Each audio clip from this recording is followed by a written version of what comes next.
कि इन हमारे महान ग्रंथों में इतनी बड़ी बड़ी मिलावटें हो गई हैं और इन मिलावटों को दूर कराना है। तो मित्रों, आप लोगों के सहयोग के बिना ये कार्य नहीं हो सकता है। अतः आप सभी सनातनियों से हमारी करबद्ध प्रार्थना है, हमारा निवेदन है कि इस अभियान में हमारा सहयोग करें और इन वीडियोस को ज़्यादा से ज़्यादा शेयर करने का प्रयास करें, लोगों तक पहुंचाने का प्रयास करें। इन वीडियो को सब्सक्राइब भी करें, क्योंकि सब्सक्राइब करेंगे तभी तो अधिक लोगों तक ये वीडियोस पहुंच पाएंगे। और आप लोग भी इन वीडियोस को ज़्यादा से ज़्यादा लोगों को शेयर करें, ताकि इन मिलावटों से रामायण रूपी गंगा को मुक्त कराया जा सके। राम राम राम राम राम राम राम सीता राम सीता राम। मित्रों नमस्कार, हमारा नाम है हर्ष तिवारी और आध्यात्म जगत के इस चैनल रामायण बाय हर्ष तिवारी में हम आप सभी का बहुत बहुत स्वागत करते हैं। मित्रों, आज का ये वीडियो है, एक छोटा सा वीडियो होने वाला है, जिसमें मिलावटों का एक छोटा सा परिचय मात्र है। 3-4 श्लोकों के माध्यम से बताने का एक छोटा सा प्रयास है कि इस वाल्मीकि रामायण में मिलावट हुई है। एक छोटा सा एग्जाम्पल है, एक उदाहरण है कि आपको समझ में आए कि मिलावट तो हुई है। इसके बाद फिर जो बड़ी बड़ी मिलावटें हुई हैं उसके विषय में हम आप सभी का ध्यान आकर्षित करेंगे। मित्रों, हम लोगों के आसपास ही ऐसे बहुत से लोग पाए जाते हैं जो बड़े रावण प्रेमी हैं। उनको रावण से बड़ा प्रेम है। राम जी से भले ही प्रेम हो या ना हो, हनुमान जी से प्रेम हो या ना हो, लेकिन वो रावण से उनका बड़ा प्रेम है। तो वो लोग ये कहते हैं कि अरे सीता जी के पहले तो रावण ने किसी स्त्री को जबरन हरण किया ही नहीं, किसी स्त्री का। ऐसे बहुत से लोग तर्क देते हैं, बहस करते हैं कि सीता जी के पहले यदि रावण ने कोई किसी स्त्री को हर के लाया हो तो बताओ। तो आज का वीडियो उनके लिए भी एक साक्ष्य है, सबूत है। और जो लोग ये कहते हैं कि इस वाल्मीकि रामायण में कोई मिलावट नहीं है, तो उन लोगों के लिए भी एक साक्ष्य है कि आप लोग देखिए कि 3-4 श्लोक हम प्रस्तुत करेंगे आपके समक्ष, जिसमें आपस में कंट्राडिक्शन, विरोधाभास बिल्कुल स्पष्ट समझ में आता है कि एक श्लोक कुछ कह रहा है और दूसरा श्लोक कुछ कह रहा है। तो इस कड़ी में पहला श्लोक जो हम लेने वाले हैं उसका दृश्य ये है कि मारीच जो है, वो स्वर्ण मृग जो मारीच बनकर आया है, वो माता सीता का मन लोभा चुका है। भगवान श्री राम उस स्वर्ण मृग को पकड़ने के लिए पंचवटी कुटिया से जा चुके हैं। सीता जी लक्ष्मण जी को भी भगवान के पीछे भेज चुकी हैं। अब माता सीता उस पंचवटी में अपनी कुटिया में अकेली हैं। ऐसी स्थिति में रावण सीता जी के हरण की योजना बनाकर माता के सामने ब्राह्मण वेश में प्रकट होता है, ब्राह्मण वेश में प्रस्तुत होता है। वो उनसे कुछ प्रश्न पूछता है। माता सीता रावण से प्रश्न पूछती हैं। वो उसको इनवाइट करती हैं कि हे ब्राह्मण देवता, भोजन तैयार है, आप भोजन करिए, क्योंकि ब्राह्मणों का तो सदैव से बड़ा सम्मान रहा है। तो रावण जो है माता सीता के समक्ष ब्राह्मण वेश में गया है, परिव्राजक के रूप में गया है। तो माता सीता उसका यथोचित सम्मान करती हैं, लेकिन उनके बीच में जो वार्तालाप होता है वो थोड़ी देर बाद वाद विवाद में बदल जाता है। जब रावण माता सीता से पूछता है कि आप कौन हैं, तो पहले तो माता सीता उत्तर नहीं देती हैं, चुप रहती हैं, लेकिन वो सोचती हैं कि ब्राह्मण है, कहीं श्राप वगैरह ना दे दे। तो फिर वो रावण की बात का उत्तर देती हैं। वो बताती हैं कि मैं जनक की पुत्री हूँ, श्री राम की पत्नी हूँ, ये सब बताती हैं वो। और फिर अपना परिचय देने के बाद वो रावण का परिचय पूछती हैं। तब फिर जो रावण जो है अपना परिचय बड़े क्रूर स्वरूप में देता है। रावण बड़े कठोर शब्दों का प्रयोग करता है। वो बोलता है माता सीता से कि मैं त्रिलोक विजयी रावण हूँ, और तुम ये क्या वनवासी राम राम कह रही हो? तुम तो संपूर्ण लोगों का, इन तीनों लोगों का राज्य भोगने योग्य हो। फिर रावण बड़े कठोर शब्दों में अपना परिचय देते हुए कहता है माता सीता से कि सीते, जिस नाम से देवता, असुर, गंधर्व, मनुष्यगण और सारे तीनों लोग जिस नाम से ही थर्रा जाते हैं, मैं वही राक्षसों का राजा रावण हूं। फिर वो रावण माता सीता की थोड़ी प्रशंसा करता है। वो तो दुष्ट प्रवृत्ति का व्यक्ति है, झूठी प्रशंसा कर रहा है, और वो ये कहता है कि तुम इतनी सुंदर हो कि तुमको देखने के बाद मेरा अपनी दूसरी स्त्रियों में मन नहीं लगता। फिर रावण इसके अगले श्लोक में जो कहता है कि मैं अनेक स्त्रियों को हर लाया हूं, उस श्लोक को आपको सुनना चाहिए। जो लोग कहते हैं कि रावण ने कोई स्त्री कभी हरण नहीं किया, तो रावण खुद अपने मुंह से सीता जी से क्या कह रहा है, आपको ये श्लोक सुनना चाहिए। संस्कृत में तो श्लोक बड़ा क्लिष्ट है। ये श्लोक है अरण्य कांड का 47वें सर्ग का 28वां श्लोक है। इसमें रावण कहता है, इस श्लोक का अर्थ हम बता रहे हैं आपको, मैं इधर उधर से बहुत सी सुंदरी स्त्रियों को हर लाया हूं, मैं इधर उधर से बहुत सी सुंदरी स्त्रियों को हर लाया हूं, उन सब में तुम मेरी पटरानी बनो, तुम्हारा भला हो। ये ऐसा वो माता सीता के सामने प्रस्ताव रख रहा है। इसके बाद के श्लोकों में रावण फिर लंका की तारीफ करता है कि तुम लंका चलो, वहां की पटरानी बनो, लंका ऐसी है, इतनी सुंदर है। लंका तो सही में सुंदर नगरी है ही, जिसके सामने इंद्रलोक भी फीका पड़ जाए, ऐसी लंकापुरी है। लेकिन यहाँ जो मेन बात हम बताना चाहते थे वो ये है कि रावण स्वयं अपने मुंह से कह रहा है कि मैं यहाँ वहां से अनेक सुंदरी स्त्री जो हर लाया हूं, उनकी तुम पटरानी बनो। रावण की अनेक कथाएं ऐसी आती हैं जहां उसने सैकड़ों की संख्या में विवाहित स्त्रियों को, अविवाहित स्त्रियों को, युवतियों को, कन्याओं को हर के लेके आया है, हरण करके लाया है। उनके रोने से पूरा उसका पुष्पक विमान में आंसुओं के बाढ़ आ गई, ऐसा भी कहीं कहीं वर्णन आता है। तो ऐसा भी उसने हरण किया है। लेकिन रावण की इस बात के बिल्कुल उलट विपरीत सुंदरकांड में क्या आ रहा है। सुंदरकांड में ये उस समय की बात है जब हनुमान जी लंका पहुंच जाते हैं और वो रात्रि के समय पूरी लंका में घूम घूम कर माता सीता की खोज कर रहे हैं। तो वो अनेक घरों में घुस जाते हैं, वहाँ माता सीता का पता लगाते हैं।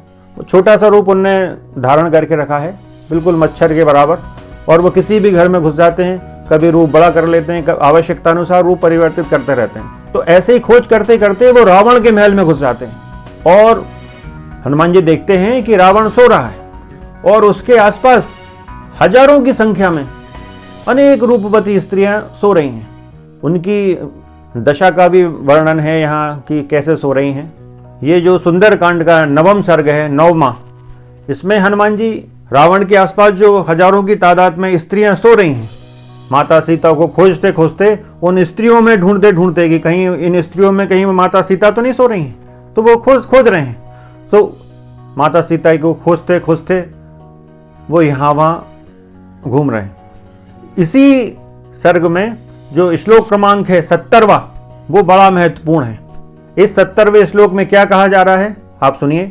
न तत्र काश्चित् प्रमदाः प्रसह्य वीर्योपपन्नेन गुणेन लब्धाः न चान्य कामापि न चान्य पूर्वा विना वरार्हाम जनकात्मजाम तु। इस श्लोक का अर्थ है, वहां ऐसी कोई स्त्रियां नहीं थीं जिन्हें बल पराक्रम से संपन्न होने पर भी रावण उनकी इच्छा के विरुद्ध बलात् हर लाया हो। वे सब की सब उसे अपने अलौकिक गुण से ही उपलब्ध हुई थीं। आपने देखा यहां रावण क्या कह रहा है कि मैं अनेक सुंदर स्त्रियों को हर लाया हूं, और यहां इस 70वें श्लोक में 9वें सर्ग के 70वें श्लोक में क्या कहा जा रहा है कि रावण के आसपास जो हजारों की तादाद में स्त्रियां सो रही हैं, जो मदिरा के नशे में धुत हैं, उनके विषय में क्या कहा जा रहा है कि वहां ऐसी कोई स्त्रियां नहीं थीं जिन्हें बल पराक्रम से संपन्न होने पर भी रावण उनकी इच्छा के विरुद्ध बलात् हर लाया हो। वे सब की सब उसे अपने अलौकिक गुण से उपलब्ध हुई थी। अब ये जो 9वें सर्ग में ये बात आ रही है, इस 70वें श्लोक में, हमारा ऐसा मानना है कि इसमें इस सर्ग के अधिकांश श्लोक जो हैं प्रक्षिप्त हैं, क्योंकि इसके बाद वाला जो सर्ग है उसमें भी लगभग समान घटना का वर्णन है, थोड़े शब्द भिन्न हैं, और उसी में भी ये बताया गया है कि ये महिलाएं सो रही हैं रावण के आसपास। तो अब आपने देख लिया कि यहाँ लिखा हुआ है कि इन स्त्रियों में, इन हजारों स्त्रियों में एक भी स्त्री ऐसी नहीं थी जिनको रावण जबरदस्ती हर के लाया हो। अब देखते हैं इसी सुंदर कांड का 12वें सर्ग का श्लोक क्रमांक 22। आप देखिए, हम पहले श्लोक पढ़ के बताते हैं आपको। सुंदर कांड के 12वें सर्ग का यह 22 नंबर का श्लोक है, 22। प्रमथ्य राक्षसेन्द्रेण नाग कन्या बलाधृता दृष्टा हनुमता तत्र नासा जनक नंदिनी। इसका अर्थ है राक्षस राज के द्वारा नाग सेना को मथ कर बलात् हर कर लाई हुई नाग कन्याओं को तो पवन कुमार ने वहां देखा, किंतु जानकी जी उन्हें दृष्टिगोचर नहीं हुई। इस श्लोक को आप एक बार सुनिए अर्थ को, कि राक्षस राज के द्वारा नाग सेना को मथ कर बलात् हर कर लाई हुई नाग कन्याओं को तो पवन कुमार ने वहां देखा, किंतु जानकी जी उन्हें दृष्टिगोचर नहीं हुई। अब आप देख सकते हैं कि इन श्लोकों में कितना विरोधाभास है कि एक सर्ग में अरण्य कांड में रावण खुद कह रहा है कि मैं अनेक स्त्रियों को हर कर ले आया हूं, सुंदर रूपवान स्त्रियों को। फिर सुंदरकांड में एक श्लोक में क्या आ रहा है कि रावण के आसपास जितनी भी स्त्रियां हैं उनमें से कोई भी स्त्री ऐसी नहीं है जिनको जबरदस्ती रावण हर के लाया हो। और फिर उसी सुंदरकांड के 12वें सर्ग में क्या आ रहा है श्लोक क्रमांक 22 में कि रावण द्वारा नाग सेना को मत कर वहां से नाग कन्याओं को हर कर लाया गया। तो ये या तो रावण ने स्त्रियों का हरण किया जबरदस्ती या नहीं किया, दोनों बातें, दोनों तो सच नहीं हो सकती, दोनों में से कोई एक सच हो सकती है। तो सच्चाई तो यह है कि रावण ने अनेक स्त्रियों को उनका हरण करके जबरदस्ती लेकर आया। लेकिन चूंकि इस वाल्मीकि रामायण में बहुत बड़े स्तर पर मिलावट है, इसलिए कहीं कोई श्लोक आता है, कहीं कुछ श्लोक आता है। अनेक स्थानों पर श्लोक संख्याओं को बढ़ाने का प्रयास किया गया है, सर्गों को जबरदस्ती बढ़ाने का प्रयास किया गया है। कारण क्या है कि वो 24,000 श्लोक की एक झूठी परिकल्पना की गई है कि वाल्मीकि रामायण में 24,000 श्लोक हैं। तो उस 24,000 श्लोकों को बढ़ाने के लिए भी कई श्लोक, कई सर्ग अपने जबरदस्ती इसमें मिलाए गए हैं। आपने इन 3 श्लोकों के माध्यम से देखा कि ये श्लोक अपने आप में कंट्राडिक्टरी हैं, विरोधाभासी हैं। कोई श्लोक कोई बात कह रहा है, कोई श्लोक कोई बात कह रहा है। इससे स्पष्ट है कि वाल्मीकि रामायण में मिलावट हुई है। ये तो एक छोटा सा उदाहरण है। अभी अगले वीडियो में जो मांसाहार से संबंधित हम बनाने वाले हैं कि भगवान के ऊपर जो मांसाहार का आरोप लगाया जाता है, तो उसके विषय में हम जो वीडियो बनाने वाले हैं, ये तो एक इंट्रोडक्शन मात्र हम लेके आए कि हमारी बातों को, इन वीडियोस को थोड़ा गंभीरता से लोग लें और हमारा जो अभियान है इन मिलावटों को दूर कराने का, उसमें लोग हमारा सहयोग करें। इसलिए ये एक छोटा सा इंट्रोडक्शन जैसा वीडियो है कि इस वाल्मीकि रामायण में बड़े स्तर पर मिलावट हुई है। यदि वाल्मीकि जी लिखेंगे तो वो एक ही बात लिखेंगे कि यह स्त्रियां या तो हर कर लाई गई या नहीं लाई गई जबरदस्ती, लेकिन दोनों प्रकार की बात तो नहीं लिखेंगे ना। अतः आप सभी सनातनियों से हमारी करबद्ध प्रार्थना है, हमारा निवेदन है कि इस अभियान में हमारा सहयोग करें और इन वीडियोस को ज़्यादा से ज़्यादा शेयर करने का प्रयास करें, लोगों तक पहुंचाने का प्रयास करें। इन वीडियो को सब्सक्राइब भी करें, क्योंकि सब्सक्राइब करेंगे तभी तो लोग, अधिक लोगों तक ये वीडियोस पहुंच पाएंगे। और आप लोग भी इन वीडियोस को ज़्यादा से ज़्यादा लोगों को शेयर करें, ताकि इन मिलावटों से रामायण रूपी गंगा को मुक्त कराया जा सके। अब हम लोग तो ऑथोराइज नहीं है, कोई भी मिलावट यदि इस ग्रंथ में है, किसी भी ग्रंथ में है, धार्मिक ग्रंथ में, तो हम लोगों को अथॉरिटी नहीं है, हम लोग अधिकृत नहीं है इस चीज़ के लिए कि हम लोग इसमें कुछ छेड़खानी कर पाएं। लेकिन जो बड़े बड़े सिंहासनों पे, सोने के सिंहासनों पे जो बैठे हुए हैं आचार, धर्माचार्य लोग, उन तक ये बात पहुंचाना है कि इन हमारे महान ग्रंथों में इतनी बड़ी बड़ी मिलावटें हो गई हैं और इन मिलावटों को दूर कराना है। तो मित्रों, आप लोगों के सहयोग के बिना ये कार्य नहीं हो सकता है। इसीलिए हम आप सबसे निवेदन के लिए आए हैं कि कृपया इस अभियान में सहयोग करें, इन वीडियोस को अधिक से अधिक शेयर करें, ज़्यादा से ज़्यादा लोगों के पास पहुंचाने का प्रयास करें, ताकि जो सोने के सिंहासन पर बैठे बैठे सो रहे हैं उनको जगाया जा सके और इन मिलावटों को इस महान वाल्मीकि रामायण से हटवाया जा सके। और फिर से जो वाल्मीकि रामायण एक निर्मल गंगा की तरह थी, लेकिन मिलावटों के कारण प्रदूषित हो गई है, इसे एक बार फिर निर्मल किया जाए, इसे एक बार फिर मिलावट रहित किया जाए। तो आज हम यही विषय लेकर आए थे। बहुत बहुत धन्यवाद। जय जय श्री राम, जय जय श्री सीताराम।